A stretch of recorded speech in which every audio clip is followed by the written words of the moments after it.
पाक है वो ज़ात कि जिसका क़ुर्ब सिर्फ़ अहले तक़वा ही हासिल कर पाते हैं, और यकीनन हर नेकी और कुर्बानी फ़ी सबिलिल्लाह का ताल्लुक़ ख़ुलूस क़ल्ब से है, जिसे वो वहदहू ला शरीक अपनी बारगाह में शर्फ़ कबूलियत अता फ़रमाता है।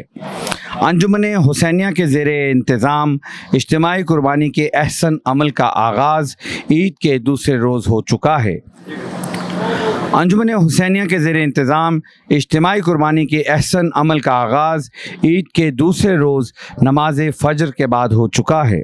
रज़ाए इलाही के हसूल की खातिर अंजुमन हुसैनिया के मुखलिस कारकुनान आपकी आसानी के लिए इस सुन्नत मुअक्कदा की अदायगी के लिए आपके मुआविन बनकर कुर्बानी के तमाम अमूर को बखूबी सरअंजाम देने के लिए मसरूफ़ अमल हैं। जय्यत उलमाए कराम की ज़ेर निगरानी और शरीयत के तकाज़ों के ऐन मुताबिक अहकामात की पैरवी करते हुए कुर्बानी की दुआ आगा इस्माइल साहब और आगा न्याज अब्बास घल्लू साहब अदा कर रहे हैं।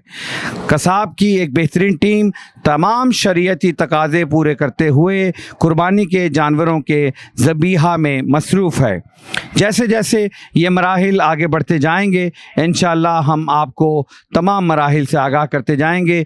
मैं हूँ शेख मोहसिन रज़ा, अपने कैमरामैन साकिब और एडिटर मुराद के साथ इंशाअल्लाह आपको आगाह करते रहेंगे इंशाअल्लाह।